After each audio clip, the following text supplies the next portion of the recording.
Disait aussi l'apôtre Paul que personne ne méprise ta jeunesse. Et je vous le dis ici, personne ne méprise ta joie. Si tu viens et que tu es heureux et que tu chantes et tout ça là et que tu vois entre parenthèses des grincheux ou des trucs comme ça, laisse-les pour ce qu'ils sont. Ce n'est pas à eux d'influer sur ta vie, c'est à toi. Tu es heureux. Vous savez, ça me fait penser au roi David. Quand il explosait de joie là, il dansait tout ça et sa femme me dit tu te donnes un spectacle. Regarde tout ça là. Purée, on dirait qu'elle avait honte du roi David. Et David, il dansait. Et c'est comme ça qu'il faut être. Il faut pas suivre le mauvais côté des choses. Tu as envie de danser. Ben vas-y, danse. Quand l'Esprit de Dieu est en moi, je danse comme David. Je chante, je danse comme David. Et voilà. Faut chanter, faut danser. Si les autres, ils sont un peu, la tête un peu allongée, ne leur veut pas. Peut-être ils ont des problèmes, ils ont tout ça. Mais ne confondons pas. C'est pas ceux qui ont d'être sérieux qui sont plus près du Seigneur. C'est peut-être parce qu'ils ont plus de péchés. Ils n'ont pas la joie. Voyez?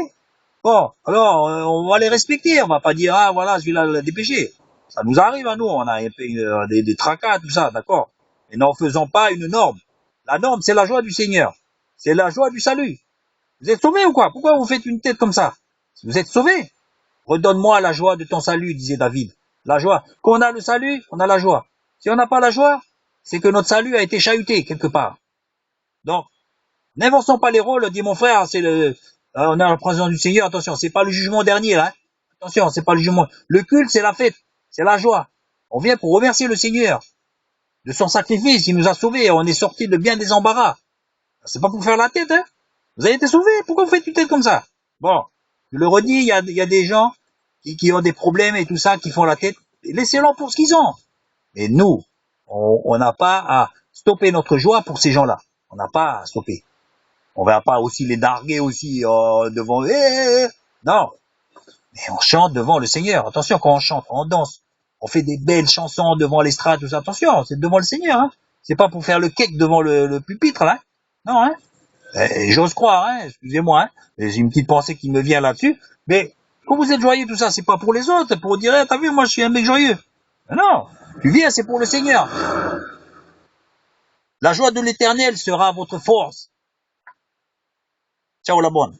Je vous aime mes frères.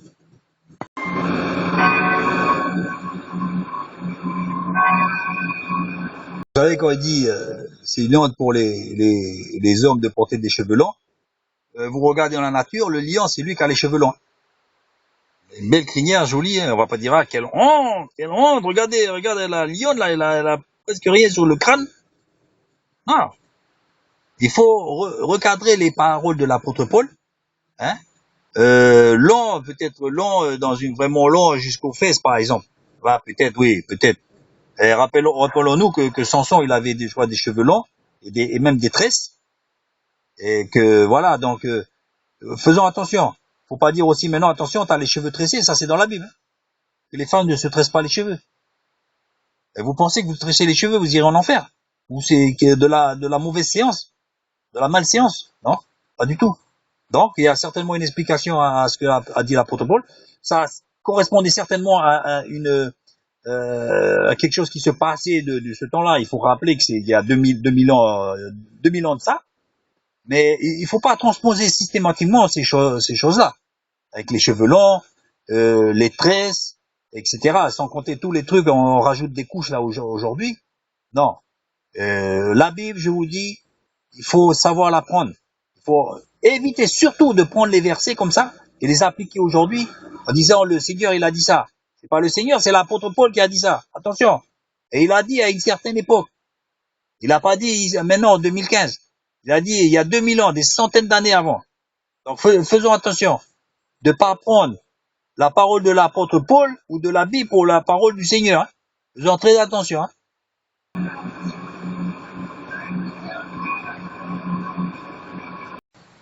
Alors pour finir, je vais vous dire une chose. Quand vous voyez des salles comme ça qui sont trop strictes là, ils vont finir par vous détruire. Moi je vous dis, ils vont finir par vous détruire. Ou alors c'est vous qui allez devenir comme eux. Si ça vous intéresse, il n'y a pas de souci pour moi. Hein. C'est votre affaire. Mais pour ceux que ça commencerait à tout faire, moi je vais vous donner un secret. Espacez les réunions. N'y allez pas tout le dimanche. Allez-y une fois par mois. Moi j'y vais une fois tous les, je le dis carrément, tous les 3 4 mois. Et franchement c'est suffisant. Là j'en ai assez pour 3 4 mois, je suis tranquille. Cela ne m'empêche pas d'aller à droite à gauche dans les autres réunions ou de faire des cultes chez moi. Hein. Voilà. Mais si ça peut donner les idées à quelqu'un, voilà, faites comme ça, espacez les réunions. D'ailleurs, avant de prendre la Sainte Seine, ils ont rajouté un truc, bon, chacun chez soi-même, ça c'est biblique, tout ça. Et ceux qui sont fidèles au Seigneur, ça aussi, c'était bon. Et après, ils ont dit, comment ça, ceux qui sont fidèles à l'église, à l'assemblée. Alors là aussi, encore un truc qu'ils ont rajouté. Bon, c'est à eux de juger, hein. Et moi, je ne me suis pas senti concerné ça, parce que moi, je suis fidèle à l'assemblée, mais moins souvent qu'eux. Alors, quelle est la périodicité qui devrait être valable? Une fois tous les semaines, une fois tous les mois, une fois tous les 3 mois, c'est quoi qui est suffisant pour eux? Ça, ils n'ont jamais pu le dire. Hein. Donc, moi, je me juge moi-même. Je tiens pas compte de ce qu'ils disent. D'ailleurs, c'est vague. On sait pas fidèle à l'assemblée une fois tous les semaines. On sait pas. Hein. Donc, je me suis levé, et j'ai pris la Sainte Seine. Donc, j'ai pas pris un verre. Comme j'avais soif, j'avais oublié ma bouteille d'eau. J'ai pris 2 verres. En même temps, je me suis rafraîchi parce que j'avais chaud. Donc, j'ai pris la Sainte Seine. Donc voilà. Donc c'est exactement comme les cheveux longs. Une fois, je me suis fait réprimander. Mon frère a les cheveux longs. J'avais les cheveux là à un moment donné. Je lui ai dit oui, évidemment. J'ai pas contredit. J'ai dit oui, mais à partir de combien de centimètres c'est long? J'ai posé la question. Tu me dis c'est une honte pour les hommes d'avoir des cheveux longs. Il a pas su me répondre à partir de combien de centimètres c'était long. Il a fermé sa bouche. Donc voilà, encore des choses qu'il faut pas. Je vous rappelle que la Bible est inspirée de Dieu, moi je le crois, mais parole de Dieu c'est autre chose. Attention, ne prenons pas stricto sensus la Bible comme la parole de Dieu. Je le rappelle, l'apôtre Paul n'était pas non plus le bon Dieu incarné sur la terre. Il a pu faire certaines erreurs. Donc faisons attention, nous avons aussi nous-mêmes un droit de regard. Faisons très attention. Hein. Ne prenons pas la tronche comme ça, à nous boursoufler le cerveau en croyant bien faire et à asséner des versets en veux-tu en voilà à droite à gauche, qu'on s'en rendrait pas compte, qu'on serait lourd mais étouffant quoi. Hein.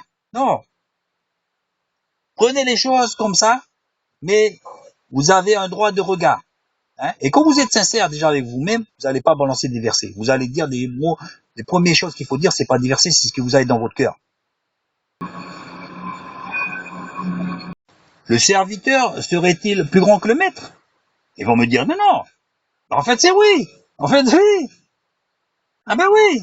Vous avez maison, vous avez voiture, vous avez tout ça.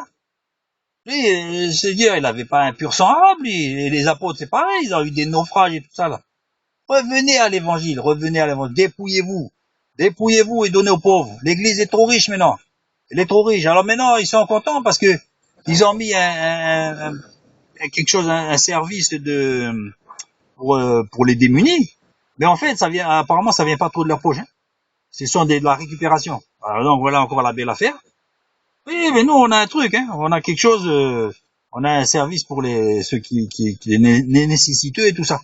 Mais en fait, les pasteurs, ils ont toujours des rémunérations. Qu'on vive de l'évangile, hein, c'est tout à fait biblique. Hein. Mais se goinfrer, s'empiffrer de l'évangile, c'est autre chose. Hein. Attention, hein. Les femmes et enfants, ça doit pas rentrer en ligne de compte. Hein. Normalement, si on lit bien la Bible, ce sont les célibataires qui s'occupent des affaires du Seigneur. Hein. C'est les célibataires. Donc, si vous commencez à rajouter les femmes et les enfants, là, ça c'est vous qui faites. Hein.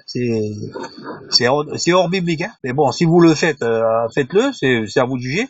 Mais que ne soyez pas à la charge de l'assemblée parce que vous devenez une charge. Vous devenez lourd. C'est pour ça qu'il y a beaucoup de pasteurs qui sont des boulets. Ça devient carrément des boulets. Et le vrai travail du Seigneur ne pourra pas être fait. Les pauvres, etc., ne pourra pas être fait.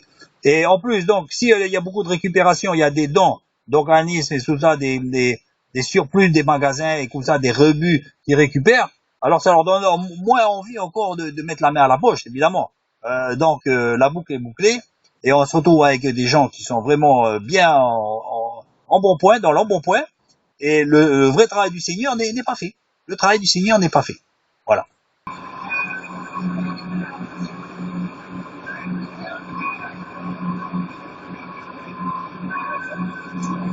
Je suis dans la joie quand on me dit allons à la maison de l'Éternel. Ah ben voyons, ben là, voyez, ben ça c'est loin tout ça. C'est loin tout ça. Après on a fini par le chanter, mais d'une façon solennelle, nanana. Vous voyez? Là, attention là. Donc bon, on est à l'école de Dieu, on est à l'école, vous et moi, on est à l'école, moi aussi. L'apôtre Paul, c'est pas le bon Dieu qui était sur la terre, ni moi non plus. Moi, Saint Christophe, c'est pas le bon Dieu non plus. Je dis pas que j'ai les paroles du Seigneur, hein. Mais à vous de voir, à vous d'écouter, hein. Que ceux qui ont des oreilles pour écouter, écoutent. Donc c'est la joie de l'Éternel, dans la joie de l'Éternel. La joie, ça veut pas dire la banane comme ça, là, un air ahuri tout le temps, là. Eh, eh, eh. Non, non, faut être naturel, hein. Moi, avec ma tête un peu comme ça, les sourcils froncés, mais je sais bien. Je peux plaisanter, déconner un peu, hein, rigoler, on est là pour rigoler. Faut pas se prendre la tête avec le Seigneur, faut pas se prendre à la tête, je le redis. Les prostituées vous devanceront dans le royaume des dieux. Donc, n'oublions pas, les religieux, beaucoup de religieux seront rejetés. Il n'y a pas besoin des religieux, il n'a pas besoin. Dans l'armée du Seigneur, il n'a pas besoin de religieux. Les religieux, c'est ceux-là qui ont incité la foule à crucifier Jésus. Voilà. Jésus, il faisait quoi? Regardez les religieux aujourd'hui par rapport à Jésus. Jésus, il faisait quoi? Il traînait avec les gens de mauvaise vie. C'est pour ça qu'il était mal vu. Non, les renards étaient mieux lotis que lui. Il était mieux loti. Vous voyez les pasteurs aujourd'hui. Ça tombe tous les mois, là. La paye qui tombe tous les mois. Il y a une différence, c'est pas normal, ça. Ce n'est pas un bon témoignage. Alors, bon, en réalité, mon frère, je vais vous dire une chose. Si tu arrives comme ça, avec une tête à l'envers, comme ça, à la rigueur, vaut mieux que tu restes chez toi. Parce que déjà, tu as un mauvais témoignage. Avec ta grande Bible, ta grande cravate et ta grande figure allongée, avec ton grand costard, tout ça, c'est un mauvais témoignage. Et où le Seigneur, là? Les gens, ils arrivent, ils te voient, là. Amen. Amen. Amen. Oh, oh. Qu'est-ce qui se passe, là? Mon frère, mais reste chez toi. Reste chez toi. Tu crois bien faire, mais c'est au contraire, c'est toi qui as un mauvais témoignage. Tu viens dans la maison du Seigneur avec la joie. Tu peux venir, tu fais la tronche, tu pleures, d'accord. Mais n'en fais pas une règle. Ne fais pas une règle, et puis fais-toi petit, n'impose pas ta façon de voir les choses. Viens à la salle, mais allez, mets-toi à genoux au milieu de la salle et prie. Tu pleures un bon coup devant le pasteur, et puis après, ça y est. Voyez? Entre parenthèses, dans la Réunion, ils avaient instauré des permanences. Mardi, jeudi, de 8h à 11h. C'est bien, permanence. Il faut être disponible. Mais la permanence, c'est tous les jours. Tous les jours que le pasteur doit être disponible. Par contre, pour les brebis qui ont été égarés, rien à ce sujet. Et ceux-là, comment ils vont faire? Ils vont pas savoir qu'il y a la permanence. Qu'est-ce qu'il a dit le Seigneur? Tu laisses ton église, tu vas les chercher, on sait pas, ils habitent où, on sait pas. Mais cherche, viens la chercher, il y a l'annuaire. Tiens, je me rappelle, il habitait dans ce quartier. Tu vas voir le quartier. Qui c'est qui le fait? Ben moi, je vous le dis. Très, très peu, peut-être, sur les 5 doigts de ma main, il y a peut-être trop de doigts encore. Ils font ces choses-là. Ils font ces choses-là. Pour aller retrouver les personnes. Alors, avant de s'occuper d'aller plus loin, regardez le registre des baptêmes. Regardez le registre des baptêmes et allez voir toutes ces brebis perdues. Allez les voir. C'est la première chose à faire. La première chose. Après, vous pouvez monter sur l'estrade et faire des discours. Mais allez d'abord voir la brebis d'Israël.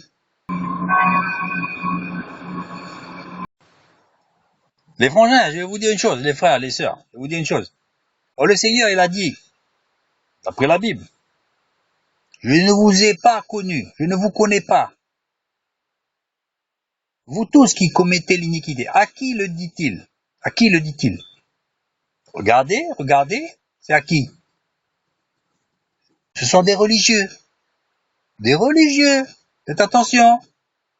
Des religieux. Le Seigneur, on a fait ceci, cela, des miracles, nana.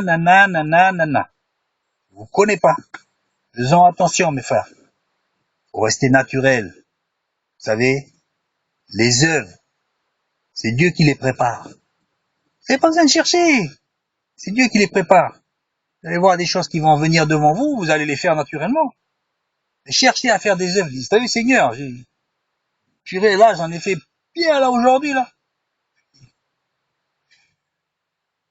Qui c'est qui vous a dit de faire ça? Qui c'est qui vous a dit de faire ça? Qui c'est qui vous a dit d'aller à Fidji faire 5 ans d'études bibliques? Qui c'est qui vous a dit? Qui c'est qui vous a dit de faire ceci, cela? J'ai vu l'église actuellement, il leur met des barrières autour. La bienséance, des barrières autour. Ouais, parce qu'on trouve des capotes. Ah oui, on trouve des capotes. Les capotes, elles sont de l'autre côté de la barrière quand même. Hein. Alors, elles n'auront pas traversé là. Vous voyez, c'est comme le nuage de Tchernobyl. Et les capotes, elles vont pas pouvoir traverser. Ah, super. Les capotes sont à l'extérieur. Donc, vous allez pas les ramasser? Regardez, il y a bien des églises catholiques ou autres. Il n'y a pas de barrière. Une église avec des barrières, là. C'est un symbole, vous vous enfermez de la société, vous vous coupez de la société. Et en fait, cette église, de beaucoup de choses, elle se coupe de la société. Sous prétexte de bienséance, nanana, faire ci, pas faire ça, on devient de plus en plus lourd. On a le catalogue, ça, bientôt, il va falloir éditer un livre. Hein. Il va falloir éditer un livre parce qu'il y en a des règles. Non, il faut arrêter ça. Il faut arrêter. Il y en a même qui disent, avant le culte, attention, il faut préparer à la maison. Préparer à la maison. Alors, tu sais, le truc, mais j'ai pas préparé, j'ai pas allé au culte. Mais va au culte, mon frère, va au culte. T'as la tête à l'envers, t'as des claquettes, mais vas-y. Et encore une petite histoire. Un frère, d'ailleurs, qui avait été rejeté parce que sa femme l'avait quitté, là, le pauvre, il pouvait plus rester sans femme, il a pris une femme. Ça y est, il s'est fait, je sais pas moi, il s'est fait crucifier. Il m'a dit, tu sais, mon frère, vous savez, bien souvent, les langues, elles se délient une fois que les gens, ils sortent de la salle. Quand ils sont dans la salle, ils disent rien du tout. Ils disent rien. Donc, le frère, sa femme l'a quitté. Donc, comme la salle, elle pouvait rien faire. Voilà, encore une fois, là, la salle n'avait aucune réponse à ces gens-là. La seule réponse qu'il avait, c'est, mon frère, tu attends, le Seigneur va te bénir, tu as des trucs comme ça, et il faut attendre, tu n'as pas besoin de te marier, ce qu'il faut.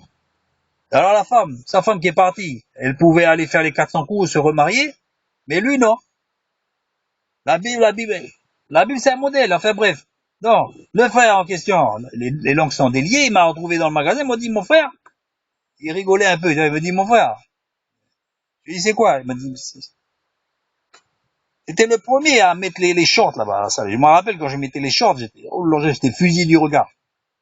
Mais non, il me dit, mais non, mais ça y est, on met ça, les shorts. Vous voyez, ils avaient du retard. Mais non, c'était bon, mais de mon temps, là, quand moi je faisais ça, là, je faisais passer pour un illuminé, là. Un martien qui tombait de sa soucoupe, là, il me regardait comme ça.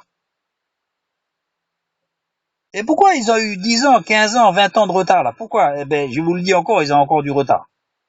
Et non seulement ils ont du retard, mais en croyant bien faire, là, ils vont rajouter encore des lois, là. Les lois du chewing-gum, les lois des enfants dans les allées, et les lois de la cravate.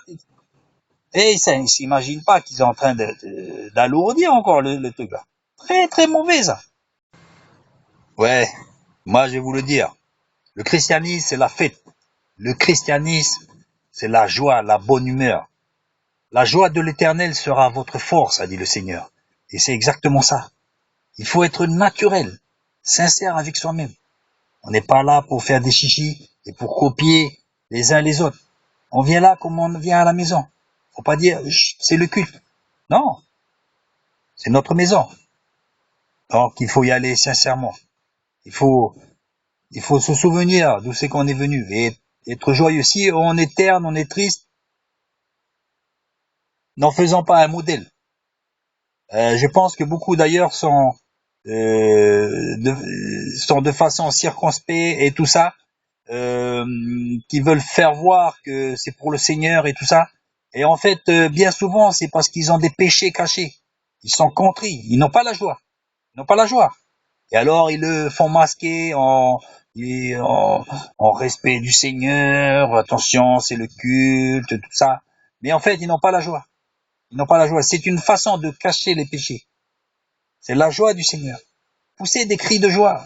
Et bien souvent, les églises, on n'entend pas ces choses-là. On n'entend pas.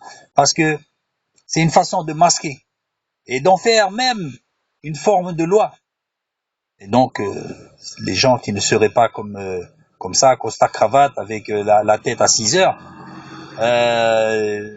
commenceraient même à se faire remarquer, parce qu'il dit celui-là, c'est pas possible, il doit avoir plein de péchés là, de rigoler tout le temps là, d'être heureux là, c'est pas possible là, il est farci de péché celui-là, c'est pas possible. Et voilà, et c'est ça. Et c'est pour ça que on appelle les choses bien mal et mal bien. Mais c'est pas automatiquement dans le monde, mais c'est dans l'église. C'est dans les églises. N'oublions pas que, donc je le répète, le culte c'est la fête, c'est la joie. Regardez dans le psaume 150, hein, chanter le Seigneur avec des cymbales, des trompettes, tout ça. Les trompettes c'est quoi? Les trompettes c'est bien souvent ce qu'il y a dans la guerre. C'est la joie, c'est l'éclat, c'est la splendeur du Seigneur. Voilà, avec une mine déconfite, là, avec une grosse Bible, on dirait plus la Bible est grosse et plus il faut cacher, ça c'est impeccable pour cacher la figure. Ah, non, non, non, non, non, non. La cravate aussi, c'est pareil, mes frères, vous pouvez enlever la cravate des fois et vous la mettre là aussi, un bandeau. C'est pas interdit d'avoir un bandeau, hein. Prenez la cravate, vous la mettez là, autour du front, là. Vous allez voir, c'est vraiment joli. Et même, vous pouvez même mettre des plumes. Mettez des plumes, c'est pas interdit. Je vous le dis, mettez des plumes, mettez la cravate autour du front avec des plumes. Vous allez voir. Tout de suite, vous allez voir les gens qui vont sourire autour de vous. Vous allez voir, ça va dégager la bonne humeur. Ah, c'est impeccable. Vous connaissez le truc là. Trop d'infos tue l'info. Ben c'est pareil avec le Seigneur. Trop de religiosité tue la religion. Oh. L'apôtre Paul avait dit, vous êtes devenus, vous êtes très religieux maintenant. Faut pas être religieux comme ça là. Vous croyez que vous accumulez encore les mics et les macs et puis les lois et tout ça. Et alors d'un côté vous dites qu'il y a pas de loi, on est libre en Jésus, mais en réalité non, vous vous contredisez. Alors ceci, cela, gna gna gna gna. D'ailleurs le culte l'a prouvé parce que les mecs qui étaient engoncés comme ça dans leur coutumes et traditions, parce que franchement l'évangile quand il a été prêché, on avait déjà les jeunes ils étaient pas comme ça, hein. Ils sont devenus par la suite certainement, je sais pas. Et alors le pasteur il disait le culte du dimanche, donc c'était la messe hier. Et il dit c'est la fête. Et c'est venu complètement corroborer ce que je disais, parce que quand le frère il me disait comme ça là, mon frère, je l'ai secoué un peu sur l'épaule là, je lui dis hey, arrête un peu. Je lui dis quelque chose comme ça, amicalement quoi. Et le pasteur il est venu sur l'estrade, il a dit quoi. Le culte c'est une fête. Le culte c'est la fête. Vous venez remercier le Seigneur parce que vous êtes sauvés. On est libre, et c'est c'était un peu le thème du message, on est libre en Jésus. Il mentionnait justement que lui avant était musulman, et il sait de quoi il en retourne, parce que pendant le ramadan, il fallait pas boire et manger, mais ce que je savais pas et qu'il nous a dit, c'est que même la salive, il fallait pas la déglutir. C'est pour ça que les musulmans crachent beaucoup, parce qu'il fallait même pas avaler la salive. Pour dire qu'en Christ, on est libéré. De même, l'hypocrisie que conduisait cette religion, c'est que le frère qui était musulman, qui aujourd'hui est pasteur, il allait bouffer du saucisson en cachette même. Hein. Il se délectait du saucisson, du jambon et tout, alors que dans la religion, c'était interdit. Donc, il attendait le soir sa mère pour à la fin du jeûne du soir, elle lui servait du lait, et il était vraiment heureux, il appréciait ce lait, parce que vraiment toute la journée, c'était un calvaire. Donc, il s'en est rendu compte, et on devrait s'en rendre compte de la liberté qu'on a acquis en Christ. C'est une liberté totale. Donc, qu'est-ce que font certains? Ils sont sortis de l'esclavage de bien des péchés, des passions, cigarettes, sexe, etc., pour tomber dans d'autres esclavages. L'esclavage justement du costard, l'esclavage de pas manger le chewing-gum, l'esclavage de tas de choses, de faire silence, etc. Mais ils vont pas tenir longtemps. Ils vont pas tenir longtemps. Ou alors de vivre un christianisme terne, morne et triste, et plus attrayant, et qui donne même pas aux autres l'envie de venir à Christ. Le christianisme, je peux vous le dire moi personnellement, ce n'est pas ça. Ce n'est pas ça du tout. Le piège de la bienséance. Alors vous savez, bien souvent, en voulant bien faire, ben, on fait mal, vous voyez, on devient lourd. Alors, un petit rapport par rapport au culte que j'ai été hier. Alors, le pasteur disait que quand vous mangez un chewing-gum, vous le jetez avant de rentrer. Bon, ça a l'air bien comme ça a l'air bien comme ça, mais le truc c'est que, alors il faut plus manger de chewing-gum. On peut très bien rentrer avec le chewing-gum en mangeant et le laisser dans sa bouche. Alors évidemment, elle dit, vous passez les mains en dessous les bancs, vous allez voir, il y a plein de chewing-gum. Bon, déjà, je vais pas passer les mains parce que c'est dégueulasse. Déjà, je vais pas passer les mains en dessous les chewing-gum. Et puis, c'est pas parce que moi je rentre avec un chewing-gum que je vais le coller en dessous le truc, en dessous le banc. Donc voilà, pour dire que encore le résultat c'est quoi? Tac. On est libre en crise, mais finalement, tac, on rajoute une loi, quoi. Ah, mon frère, la prochaine fois que le service d'ordre, oui, parce qu'il y a un service d'ordre, il va vous voir rentrer avec le chewing-gum, il va vous dire, ça y est, le pasteur il a dit, donc ça y est. Mon frère, il faut tirer ton chewing-gum. Ça y est, c'est comme ça. Donc je vous dis ça parce que c'est vraiment ce qui se passe actuellement, parce que je suis rentré, je me suis mis sur un banc, donc j'ai écouté le sermon, et tout de suite j'ai parlé avec un frère, même une sœur. Euh, chut, non, non, on est occulte là, on est occulte, mon frère. Il pensait que voilà, ça y est, on est occulte, on n'a plus le droit de parler. Il se concentrait, je sais pas certainement sur quoi, peut-être se concentrer sur pour voir si le Seigneur allait pardonner tous ses nombreux péchés. On aurait dit qu'ils étaient au jugement dernier là, franchement. Il dirait alors costard, je sais pas qui c'est, il pensait que certainement le costard ça allait plaire au Seigneur, mais je vais lui dire clairement, le Seigneur il s'en fout du costard. Hein. Lui ce qu'il regarde c'est en dessous le costard. Maintenant si vous voulez mettre en costard, pour vous il n'y a pas de souci. Mais si vous croyez en faisant ça plaire au Seigneur, non, non, non, non plus. Si vous croyez aussi ne pas parler, de rester quand c'est circonspect là devant le Seigneur, c'est pas pour autant que vous allez être autant béni. Hein. Donc il y a ça. Et troisièmement aussi, il disait bon les adultes, là, vous voyez un petit coup de semence. Les adultes, soyez des parents, quoi. Les enfants, vous êtes responsables des enfants. Évidemment, on parle on est responsable des enfants, mais moi, j'ai grandi dans les assemblées où on partageait le lieu de culte avec les Vanuatais. Et laissez-moi dire qu'avec les Vanuatais, les gosses, ils étaient dans l'allée, ça circulait un peu partout, et ça n'a jamais créé de problème, hein. Jamais. Ils circulaient, tout ça. L'école, hier matin, j'ai été pour amener ma fille, l'école du dimanche était fermée. Bon, alors, on s'occupait des enfants, mais si, alors on fait quoi? On va se priver du culte pour, les enfants doivent aller au culte, et ben non, s'ils vont sortir un petit peu dans les allées, la belle affaire, oh, ça va faire quoi? Ça va empêcher le Saint-Esprit de travailler? Non. Évidemment, les gosses, ils vont aller jouer d'entre les bancs. Faut les laisser. C'est le meilleur moyen de dégoûter les enfants que de leur filer encore des trucs. Attention à pas manger chewing-gum. Faire attention dans les allées, faut pas jouer, faut rester là. Euh, non, non, il faut mettre costard cravate. On peut pas trop discuter parce que là, attention, le culte va commencer. C'est comme si Dieu va descendre du ciel là, et puis il va voir celui qui bouge là, il va être foudroyé sur place. Ah, le piège de la bienséance. Non, Dieu n'est pas là-dedans. Il n'est pas là-dedans. Vous inquiétez pas. Vous pouvez rester sage comme une image d'Épinal. C'est comme ça, là, avec le costard, la cravate, là. Attention. Non. Les prostituées vous devanceront dans le royaume de Dieu. Faut pas être trop religieux.